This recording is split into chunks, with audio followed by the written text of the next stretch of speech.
Monsieur le Président, Mesdames et Messieurs les ministres, mes chers collègues, au nom des députés du groupe Modem et démocrates apparentés, je veux exprimer la colère et l'émotion qui nous saisit ce matin avec les nouvelles qui nous proviennent de Notre-Dame de Nice et adresser aux familles des victimes, à leurs proches, aux Niçois, nos pensées amicales et fraternelles.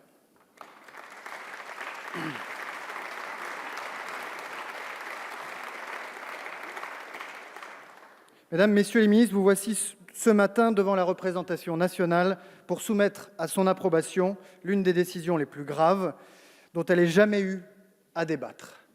Il y a 6 mois, nous entrions en guerre contre cet ennemi invisible, cet ennemi venu de loin qui mit en quelques semaines la planète à genoux.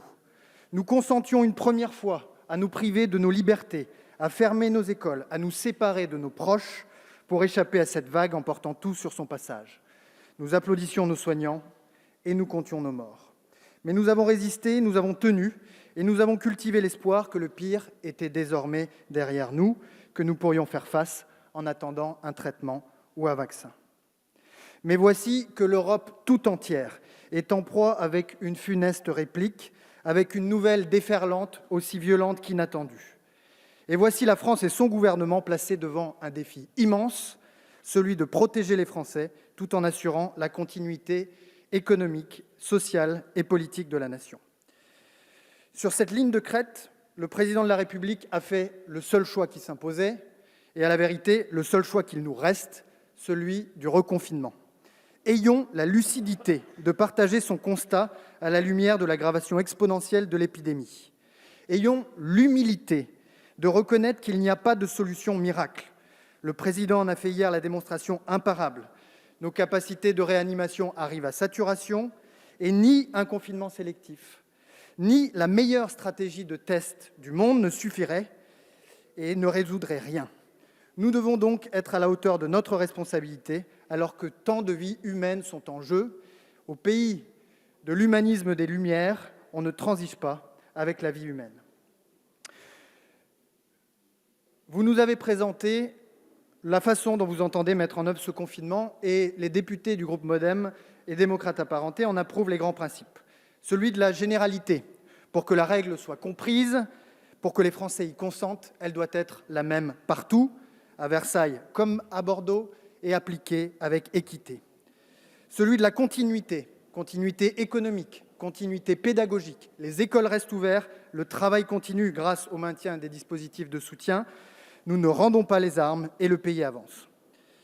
Celui de la réactivité, enfin, et de l'adaptation du dispositif au fil de l'eau pendant les 5 semaines qui nous séparent du 1er décembre. Vous avez souhaité présenter les contours et le détail de ces mesures au Parlement et solliciter son vote. Nous saluons cette initiative. Comme le veut la Constitution, le Parlement vote les lois, il contrôle l'action du gouvernement et évalue les politiques publiques. Et l'Assemblée nationale n'a pas manqué à son devoir depuis le début de la crise.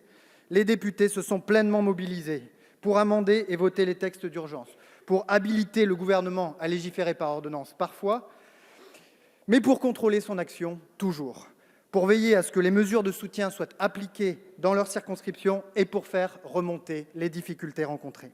Et nous continuerons de le faire jusqu'au bout, car nous ne gagnerons cette guerre qu'à condition que le peuple français y soit associé à travers ses représentants.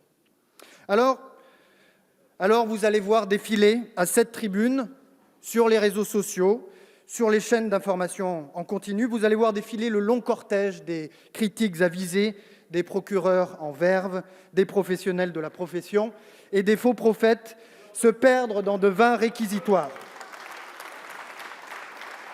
Ceux-ci, mes chers collègues, mesdames et messieurs les ministres, ceux-ci se diviseront en 4 catégories également réparties. Il y a ceux qui vous diront que si nous en sommes là, c'est que vous n'avez pas tiré les leçons de la crise du printemps. Si nos gouvernants ne s'étaient pas tourné les pouces sous les plafonds dorés de la République, nous aurions retrouvé les jours meilleurs et tout irait mieux dans le meilleur des mondes. Un grand classique de littérature. C'est nier l'évidence, c'est oublier de regarder ce qu'il se passe au-delà de nos frontières. Toute l'Europe, l'Allemagne hier soir, est contrainte au repli face au tsunami qui menace ses hôpitaux. C'est d'oublier que la deuxième vague est fondamentalement différente de la première, en ce qu'elle touche toute la France en même temps. C'est méconnaître la réalité des faits. Notre capacité de test a été décuplée, notre capacité de réanimation va doubler, pas par miracle, non, mais bien parce que les administrations ont mis tout en œuvre pour y parvenir. Alors oui, il est tentant de se refaire une santé médiatique ou politique sur leur dos, mais c'est irresponsable. Il y a ceux qui vous diront que vous en faites trop, qu'après tout, nous avons appris à vivre avec le virus, à porter le masque, à aménager nos espaces de travail, nos salles de restaurant, qu'il faut nous laisser vivre. Ce gouvernement va-t-il cesser enfin d'emmerder les Français ? Le Président de la République l'a rappelé très clairement hier. Toutes ces précautions ne suffisent plus. Alors que l'épidémie s'emballe, nous devons donner un coup de frein brutal pour éviter la sortie de route. Mais il a réaffirmé avec force que personne ne sera laissé au bord du chemin, grâce au maintien de l'activité partielle, du fonds de solidarité, des prêts garantis par l'État, qui ont préservé des millions de Français, des millions d'entreprises, et qui continueront de le faire. Il faut avoir l'honnêteté de le reconnaître. Il y a ceux, et c'est la troisième catégorie, qui vous diront que vous n'en faites pas assez, que le virus est devenu beaucoup plus dangereux après l'avoir été moins, après l'avoir été plus, et que tout cela est évident, et que le gouvernement devrait le savoir, mais qu'il n'écoute rien. Qu'il eût fallu fermer les lycées, ou les entreprises, ou les maisons de retraite, mais tout cela eût été impensable. Voulons-nous contraindre une nouvelle fois à l'isolement nos personnes âgées ou dépendantes ? Voulons-nous sacrifier une génération d'étudiants déjà durement éprouvés par la crise ? Voulons-nous renoncer à travailler, à créer, à entreprendre ? Non, il faut avoir le courage de le dire. La quatrième catégorie des critiques, c'est celle de ceux qui ne trouvent pas grand-chose à dire, mais qui ont comme l'envie irrésistible d'alimenter la polémique. Ils vous diront que vous piétinez le Parlement, que vous n'auriez même pas dû solliciter son vote, ou alors si, mais la veille, ou le lendemain, ou une autre fois, ou toutes les semaines peut-être. La vérité, c'est que tout cela n'est que vanité, que tout cela est bien loin de ce qui doit nous occuper aujourd'hui et dans les semaines qui viennent. Ce qui doit nous occuper, mes chers collègues, c'est la solidarité et la responsabilité. Solidarité d'abord avec les plus fragiles, les plus modestes, les plus petits. Ce sont eux qui prennent la crise de plein fouet. Le Président de la République l'a rappelé hier. Ils risquent plus que d'autres d'être touchés par la maladie. Ils risquent plus que d'autres de décrocher, de basculer dans la précarité et la misère. À ces indépendants qui pointent pour la première fois au RSA, à ces étudiants qui ne trouvent pas de petit boulot, à ces familles monoparentales, à ces jeunes de l'aide sociale à l'enfance, nous devrons trouver des solutions. Si les annonces que vous avez faites la semaine dernière, mesdames et messieurs les ministres, ne devraient pas suffire, nous devrons les compléter. N'oublions pas non plus la jeunesse, qui est au cœur du plan de relance et qui doit rester au cœur de nos préoccupations. Il faut que tout soit mis en œuvre pour que chaque jeune ait accès à une formation ou un emploi et puisse ainsi sereinement envisager l'avenir. Solidarité aussi avec les associations, les entreprises, les commerçants, les restaurateurs, les artistes. Comme le virus se propage au travers de nos relations sociales, les difficultés qu'impose le confinement aux entreprises fermées administrativement se propageront à l'ensemble de l'économie, avec les difficultés de trésorerie d'abord, qui se diffuseront par l'intermédiaire des retards, des défauts de paiement, des défaillances d'entreprises, avec la baisse de la demande et les ruptures d'approvisionnement, avec, en somme, le risque majeur que se dégrade le patrimoine culturel et entrepreneurial de la France. Une entreprise qui disparaît, c'est un tissu de relations, c'est un savoir-faire, c'est une communauté humaine qui sont perdues. Un commerce qui ferme, c'est la vie, c'est l'âme d'un village qui s'éteint. Nos entreprises, nos commerces et nos artisans sont un trésor national qu'il est de notre devoir de protéger, quoi qu'il en coûte. Les dispositifs mis en œuvre au printemps ont fait leurs preuves et doivent être amplifiés. Les 100 millions d'euros du plan de relance donneront des perspectives aux collectivités, aux entreprises qui ont déjà massivement répondu aux premiers appels à projets. Mais il faudra aller plus loin, accompagner la mutation, la digitalisation des modèles économiques pour tenir compte de l'évolution des comportements de nos concitoyens. Traiter la question centrale des loyers. Assurer l'équité de traitement entre le petit commerce, la grande distribution, les géants du numérique. Les députés démocrates ont fait des propositions en ce sens que nous vous invitons, mesdames et messieurs les ministres, à mettre en œuvre sans attendre. Solidarité avec les soignants. C'est la moindre des choses que la France confinée puisse faire pour les héros, les super-héros qui se battent pour elle. Médecins, infirmiers, ambulanciers, aides-soignants, auxiliaires de vie, brancardiers, pharmaciens. Toutes ces blouses blanches qui se sont illustrées au printemps par leur bravoure, qui ont accumulé une immense fatigue et que voilà repartis sur la première ligne du front, qui doivent parfois à contre-cœur déprogrammer des opérations pourtant vitales pour leurs patients. Ils sont la grandeur de la France et notre gratitude envers eux est inépuisable. Au nom du groupe MoDem, je veux saluer la concrétisation des accords du Ségur de la santé dans le PLFSS pour 2021 qui viennent revaloriser leur rémunération et redonner des marges de manœuvre à l'hôpital. Sans doute faudra-t-il aller plus loin pour leur témoigner de notre pleine reconnaissance. La solidarité est une condition nécessaire, mais elle n'est pas suffisante. Car ce qui est en jeu dans cette épreuve redoutable, c'est la vitalité de notre démocratie et la solidité de notre socle républicain, encore brutalisé ce matin à Nice. Et nous sommes donc appelés individuellement et collectivement à la responsabilité. Notre responsabilité première, c'est de faire reculer l'épidémie en respectant scrupuleusement les gestes barrières, les règles du confinement, en téléchargeant tous anti-Covid sur son téléphone. Que ceux qui l'ont téléchargé lèvent la main.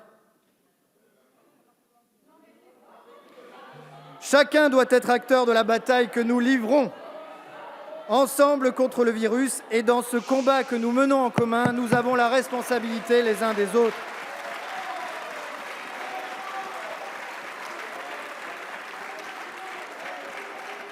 Tout en respectant les consignes sanitaires, chacun peut aussi apporter. Tout en respectant les consignes sanitaires, chacun peut aussi apporter secours et assistance à un voisin isolé, à une famille dans le besoin. S'il vous plaît. Je forme le vœu que l'esprit de fraternité qui a germé au printemps nous aide à traverser ensemble cet automne reconfiné. Notre responsabilité collective, c'est de garantir la continuité de nos institutions dans un moment où nous restreignons les libertés individuelles comme rarement nous l'avons fait dans l'histoire. Au moment où la nation est frappée en plein cœur par le terrorisme islamiste. Nous ne saurions nous habituer car nous chérissons la liberté en France plus que partout ailleurs. La situation exige que le pouvoir soit partagé, car sinon le pouvoir sera confisqué par les réseaux sociaux, par les complotistes en tout genre qui sapent la confiance et fragilisent la démocratie. Cela suppose, je l'ai dit, que le Parlement soit associé aux décisions que vous prendrez, mesdames et messieurs les ministres, et à travers lui, le peuple français. Cela suppose aussi que les Français n'aient pas à choisir entre leur santé et l'exercice de leurs droits civiques. Le moment n'est-il pas venu de nous doter d'un système de vote pleinement opérationnel en temps de crise ? En moins d'une semaine, 70 millions d'Américains ont voté par correspondance. Après l'abstention record constatée lors des précédents scrutins, nous devons maintenant réagir. Depuis la toute première heure, les démocrates défendent l'idée qu'il n'y a pas de démocratie sans que la conscience et la responsabilité soient poussées à leur maximum. Nous continuerons à défendre cette idée. Notre responsabilité, enfin, c'est de ne pas renoncer, c'est de ne pas nous décourager à préparer le jour d'après. Invitant l'Europe à faire la renaissance, Emmanuel Mounier disait qu'il ne faut guère compter sur les époques satisfaites et que les crises seules rappellent la plupart à la méditation. Il avait raison, et au travers des ténèbres où nous voici plongés pointe une lueur d'espoir. L'espoir qu'un autre monde puisse émerger des ruines du précédent. Un monde plus sûr, un monde plus fraternel, un monde plus juste. Une Europe plus indépendante et plus protectrice. Une place repensée pour l'homme dans son environnement. Un modèle de développement dans lequel l'intérêt privé cède toujours devant l'intérêt général et la préservation des biens communs. Une association toujours plus large des salariés, des travailleurs au partage de la valeur et à la gouvernance des entreprises. Une égalité de fait entre les femmes et les hommes. Une France dans laquelle chacun puisse se réapproprier son destin. Une France plus forte, prête à affronter les grandes crises comme celle que nous vivons aujourd'hui. Vous l'avez compris, mesdames et messieurs les membres du gouvernement, mes chers collègues, le groupe Mouvement démocrate et démocrates apparentés soutient la politique que vous entendez mener en nous appelant collectivement à la solidarité et à la responsabilité.